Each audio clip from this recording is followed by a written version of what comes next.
Hello दोस्तों, नमस्कार। स्वागत है आपका आपके अपने YouTube channel Gurukul academy Chhatarpur में। तो जैसा कि हम क्लास 10th की मैथ को सॉल्व कर रहे थे, जिसमें अपन ने चैप्टर 1 को चैप्टर 2 को कंप्लीट किया था और इसके बाद अपन अध्याय 3 यानी चैप्टर 3 को चैप्टर 3 को अपन लगा रहे थे, सॉल्व कर रहे थे, जिसमें अपन लास्ट एक्सरसाइज तक पहुंच गए थे, जिसमें अपन ने 3.1 भी पढ़ी थी। 3.1 में अपन ने ग्राफीय विधि पढ़ी थी और 3.2 भी पढ़ी। 3.2 में अपन ने प्रतिस्थापन विधि को पढ़ा था और 3 अध्याय की लास्ट एक्सरसाइज पर पहुंच गए थे, प्रश्नावली 3.3, जिसमें अपन विलोपन विधि को पढ़ रहे थे, जिसमें अपन ने सभी क्वेश्चन नंबर 1 को कंप्लीट किया था और क्वेश्चन नंबर 2 के भी कुछ क्वेश्चनों को कंप्लीट किया था। आज हमें उसी के आगे देखना है। क्वेश्चन नंबर 2 के हमारे कुछ क्वेश्चन रह गए थे तो उनको हमें देखना है। तो आइए देखते हैं क्वेश्चन नंबर 4। क्वेश्चन नंबर 2 का क्वेश्चन नंबर 4 हमारा क्या है, इसका ये लास्ट क्वेश्चन है। प्रश्न क्रमांक 2 का क्वेश्चन नंबर 4। ठीक है, तो क्वेश्चन हमारा है कि मीना 2000 रुपए निकालने के लिए बैंक गई। उसने खजांची से 50 रुपए तथा 100 रुपए के नोट देने के लिए कहा। मीना ने कुल 25 नोट प्राप्त किए, तो ज्ञात कीजिए कि उसने 50 रुपए और 100 रुपए के कितने नोट प्राप्त किए। जैसे कभी आप बैंक जाते हैं पैसे निकालने के लिए, तो आपसे या तो आप खुद डिमांड करते हैं कि भैया हमें 500 के नोट चाहिए या 100 के नोट चाहिए या 50 के नोट चाहिए या 10 के नोट चाहिए। तो इस तरीके से उसको कितने 50 रुपए के और 100 रुपए के नोट चाहिए थे। ठीक है, तो 50 रुपए और 100 रुपए के नोट उसने निकाले, वहां से उसने 2000 रुपए निकाले और कुल मिलाकर के उसको 50 रुपए और 100 रुपए वाले 25 नोट प्राप्त हुए। क्लियर है, 25 नोट प्राप्त किए। तो ज्ञात करना है कि 50 रुपए और 100 रुपए के नोटों की संख्या बताइए। तो हमें नोट तो अभी पता नहीं है कि 50 रुपए के उसको कितने नोट मिले, 100 रुपए के उसको कितने नोट मिले, है ना। तो सबसे पहले हमें इसको ज्ञात करना है। तो हम ये जो 50 रुपए और 100 रुपए के नोट है इनको हम मान लेंगे। माना 50 रुपए के नोटों की संख्या, 50 रुपए के नोटों की संख्या को हमने x मान लिया। तो 100 रुपए के नोटों की संख्या क्या होगी,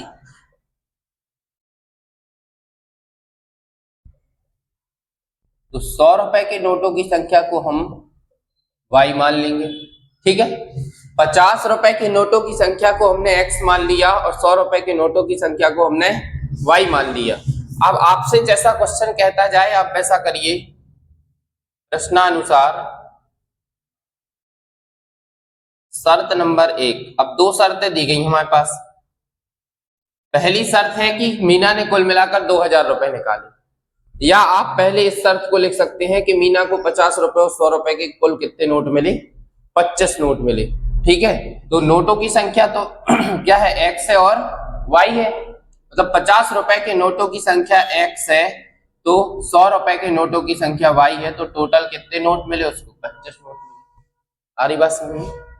यानी 50 रुपए के नोटों की संख्या को हमने x माना तो ये 50 रुपए के नोट हो गए, और 100 रुपए के नोटों की संख्या को हमने y माना तो ये 100 रुपए के नोट हो गए। टोटल अगर इनको प्लस करेंगे तो हमें कितने मिल जाएंगे, 25 रुपए में 25 नोट मिल जाएंगे। ठीक है, तो इस तरीके से हमारा क्या बन जाएगा, समीकरण 1 बन जाएगा। क्लियर है। फिर शर्त नंबर 2। अब आगे आप पढ़ेंगे, देखो 50 रुपए के नोटों की संख्या कितनी है, x है। यानी 50 रुपए के नोटों की संख्या x है तो ये 50x हो जाएगा, और 100 रुपए के नोटों की संख्या 100y हो जाएगा। तो बराबर कितने रुपए निकाले उसने, 2000 रुपए निकाले। आई बात समझ में? 50 रुपए के नोटों की संख्या x है तो ये 50x हो जाएगा, और 100 रुपए के नोटों की संख्या y है तो ये 100y हो जाएगा। और टोटल कितने रुपए हैं, 2000। तो टोटल क्या हो जाएगा, 2000। अगर आप चाहे तो देखो इधर 50 है, इधर 100 है और इधर 2000 है, तो आप सभी पदों में 50 से भाग कर सकते हैं। सभी पदों में 50 से भाग करने पर अगर आप इसमें भाग करेंगे तो हमें क्या मिल जाएगा, ये 50 से 50 कट जाएगा तो इधर x बचेगा, और ये 50 दूनी 100 यानी 2 बार में तो 2y बचेगा, और ये 50 चौको 200 यानी 40 बचेगा। तो इसको आप बना लीजिए समीकरण नंबर 2। अब हमारे पास समीकरण 1 है और 2 है, तो समीकरण 1 और 2 को हमें विलोपन विधि से हल करना है। तो आप इधर लिख लीजिए समीकरण 1 व 2 को विलोपन विधि से हल करने पर, ठीक है। तो हमारे पास जो समीकरण है, समीकरण 1 क्या है?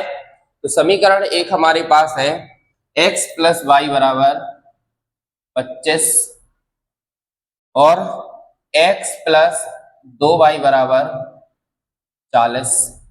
ये समीकरण 1 है और ये समीकरण 2 है, ठीक है। अब हमें देखो ये x वाला पद एक जैसा है, इधर भी x है और इधर भी x है, तो इधर हम क्या करेंगे, समीकरण 1 में से समीकरण 2 को हटाने पर इनको हम घटा देंगे। इधर ये प्लस है तो ये माइनस हो जाएगा, प्लस है तो माइनस हो जाएगा, प्लस है तो माइनस हो जाएगा। तो ये x से x हमारा क्या होगा, खत्म हो जाएगा, क्योंकि एक प्लस का है और एक माइनस का है। अब 2y में से y को घटाएंगे, क्योंकि एक 2y माइनस का है और ये y प्लस का है, तो 2y में से y को घटाएंगे तो y बचेगा। और ये 40 में से अगर आप 25 को घटाएंगे तो क्या बचेगा, 15 बचेगा, वो भी काय का, माइनस का। माइनस से माइनस खत्म हो जाएगा तो y का मान कितना आ जाएगा, 15 आ जाएगा। अब y का मान जो आपने निकाला है, इस y के मान को आप समीकरण 1 या 2 में कहीं भी रख सकते हैं। तो y का मान समीकरण 1 में रखने पर, समीकरण 1 है हमारा x प्लस वाई बराबर 25। तो आपको क्या करना है, जहां भी y लिखा दिख रहा है तो y की जगह पे आपको क्या लिख देना है, y का मान रख देना। तो x का x, y की जगह रख दो 15 और बराबर का 25। तो x बराबर 25, ये 15 को उठाओगे और बराबर के उस साइड ले जाओगे तो ये माइनस का हो जाएगा, तो x बराबर आ जाएगा 10। क्लियर है। अब इसके बाद जो हमने x और y का मान निकाला है, मतलब हमें क्या निकल के आ गया, हमने निकाल लिया है कि 50 रुपए के नोटों की संख्या और 100 रुपए के नोटों की संख्या। तो इधर हम लिख देंगे कि अतः 50 रुपए के नोटों की संख्या, तो x माना था हमने, तो x का मान कितना है, 10 है, यानी 50 रुपए के उसको 10 नोट मिल गए, ठीक है। और 100 रुपए के नोटों की संख्या,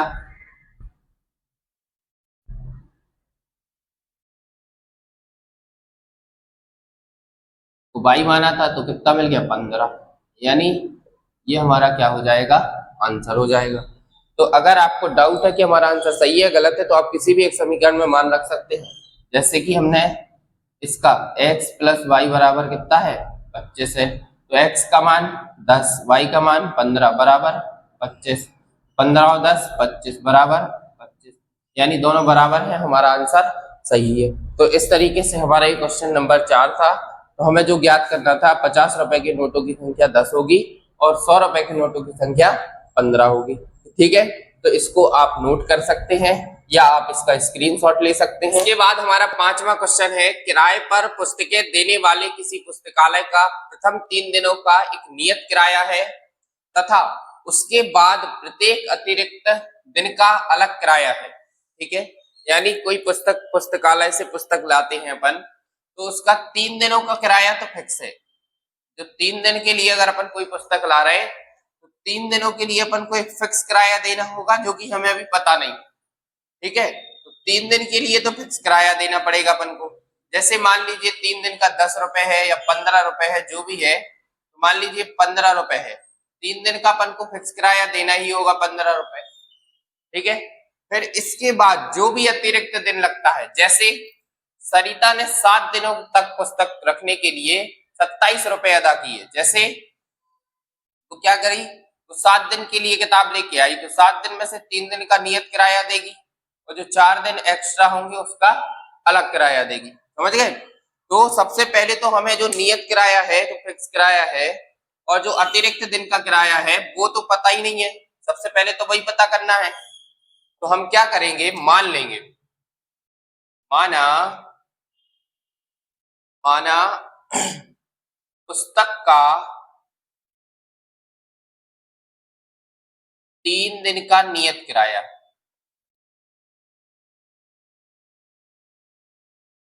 या आप केवल नियत किराया लिख सकते हैं, बराबर हमने क्या मान लिया, x रुपए। ठीक है, इसके बाद इसको तो हमने x रुपया मान लिया। अब आपको क्या करना है, पुस्तक का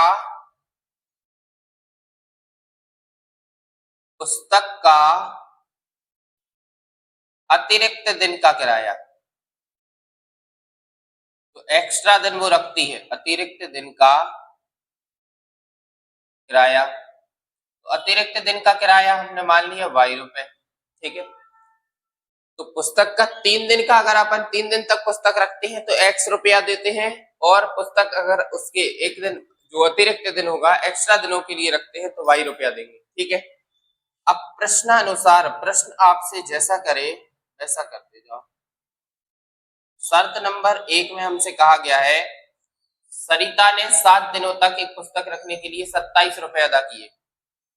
अगर आप चाहें तो इधर लिख सकते हैं कि सरिता ने 7 दिनों तक एक पुस्तक रखने के लिए 27 रुपए अदा किए। कितने?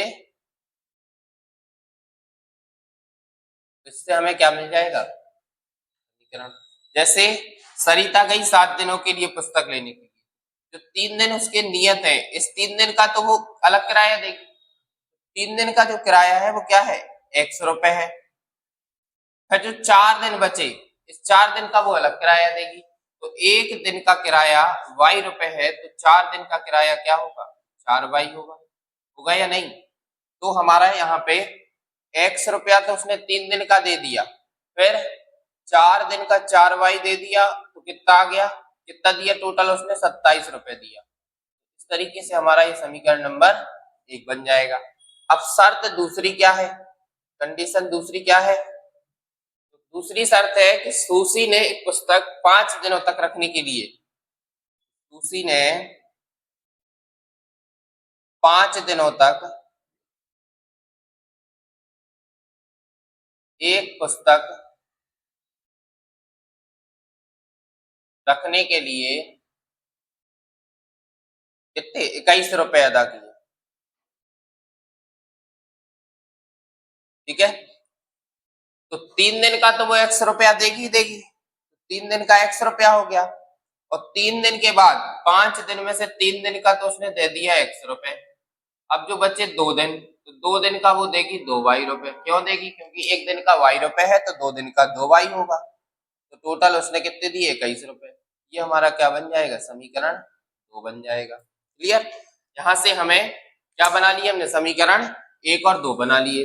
अगर वीडियो आपको भैया समझ में आ रही हो तो लाइक करते रहना। ठीक है, तो अब आगे देखते हैं हम,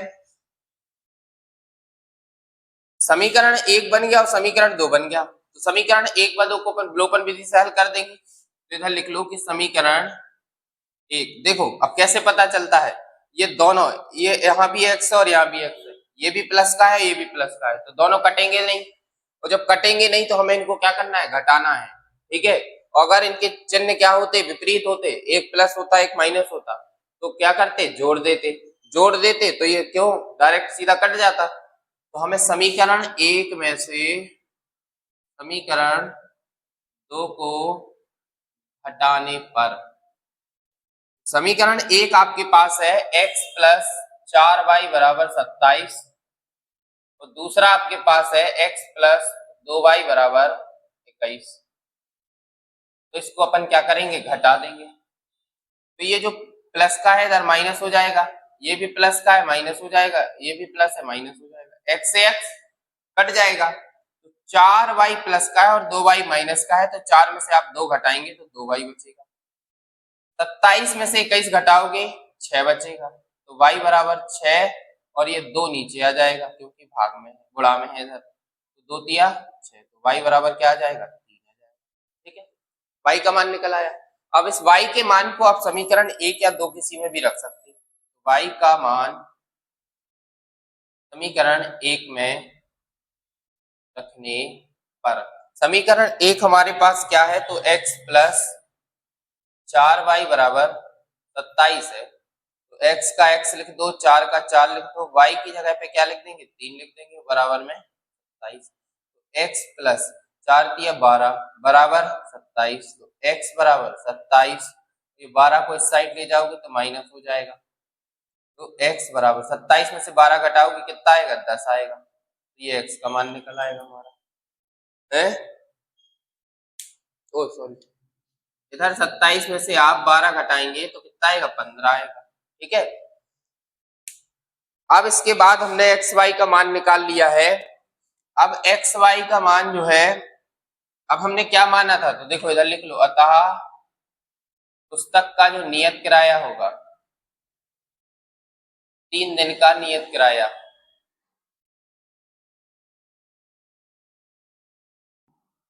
तो अपन ने एक्स माना था, तो ये हो जाएगा 15 रुपए। अगर आप पुस्तकालय में जाते हो, पुस्तक लेके आते हैं, तो अगर आप 3 दिन तक उस पुस्तक का उपयोग करते हैं तो आपको 15 रुपए देना पड़ेगा। ठीक है, फिर पुस्तक का अतिरिक्त दिन का किराया क्या होगा, अतिरिक्त दिन का किराया, इसको अपन ने y माना था, y का मान 3 रुपया। तो ये इस तरीके से हमारा क्या आ जाएगा आंसर। तो अगर आप 3 दिन तक रखते हैं तो 15 रुपए देते हैं, और अतिरिक्त दिन रखते हैं तो आप 3 रुपए एक्स्ट्रा देंगे। ठीक है, इसके बाद अगर आपको देखना है कि हमारा आंसर सही है या गलत है, तो आप किसी भी समीकरण को उठा के मान रख सकते हैं। x प्लस 4y बराबर 27 हमारा समीकरण नंबर 1 है। आप इसमें x और y का मान रखेंगे तो आपको पता चल जाएगा। x का मान 15 है, 4 का 4, y का मान 3 है, बराबर 27। 15 प्लस 4 तिया 12 बराबर 27। 12 और 15 को प्लस करोगे तो 27 बराबर क्या आ जाएगा। अगर ये दोनों बराबर हैं तो हमारा सवाल कैसा है, बिल्कुल एकदम सही है। ठीक है, तो ये हमारा प्रश्नावली 3.3 का लास्ट क्वेश्चन था, और इस क्वेश्चन के साथ क्या है, ये चैप्टर होता है खत्म। ठीक है, इसको आप क्या करें, नोट कर लें या इसका स्क्रीनशॉट ले लें। ठीक है, हमने क्या किया है, 3 चैप्टर को कंप्लीट कर लिया है। चैप्टर 1, 2, 3 तीनों चैप्टर अपन ने कंप्लीट कर लिए हैं। ये हमारा लास्ट क्वेश्चन था आज का। ठीक है, तो अगर वीडियो पसंद आ रही है तो वीडियो को लाइक जरूर करें, शेयर करें, कमेंट करें, चैनल को सब्सक्राइब जरूर करें, ताकि आपको पास कोई भी नई वीडियो आती है तो उसका नोटिफिकेशन मिल जाता है। ठीक है, और आप यूट्यूब पे तो हमसे ऑनलाइन के माध्यम से पढ़ ही रहे हैं, जिसपे हम आपको पूरी 10th की मैथ कंप्लीट करवाएंगे। और यदि आप हमसे ऑफलाइन जुड़ना चाहते हैं तो हमारा ये जो गुरुकुल एकेडमी छतरपुर है, सेंटर हमारा देरी रोड पर, पेप्टेक सिटी काना प्लाजा के सामने, देरी रोड छतरपुर। तो आप अगर चाहें तो आप हमसे ऑफलाइन भी जुड़ सकते हैं, हम सेंटर पर आकर के भी संपर्क कर सकते हैं, या फिर जो हमारा कॉन्टेक्ट नंबर है वो है 9131080558, 9131080558। तो आप इस पर कॉल करके भी हमसे संपर्क कर सकते हैं। ठीक है, तो इसके बाद अपन क्या पढ़ेंगे, चैप्टर 4, इसके बाद अपन अध्याय 4 को पढ़ेंगे। तो आज हमारा ये लास्ट क्वेश्चन था, तो आज के लिए इतना ही। मिलते हैं नेक्स्ट वीडियो के साथ, नेक्स्ट नए चैप्टर के साथ। और अगर चैप्टर 4, इसके बाद अपन क्या देखेंगे, चैप्टर 4 देखेंगे। ठीक है, तो आज के लिए इतना ही। मिलते हैं नेक्स्ट वीडियो के साथ, तब तक बढ़िया पढ़ते रहिए, स्वस्थ रहिए, मस्त रहिए, मुस्कुराते रहिए।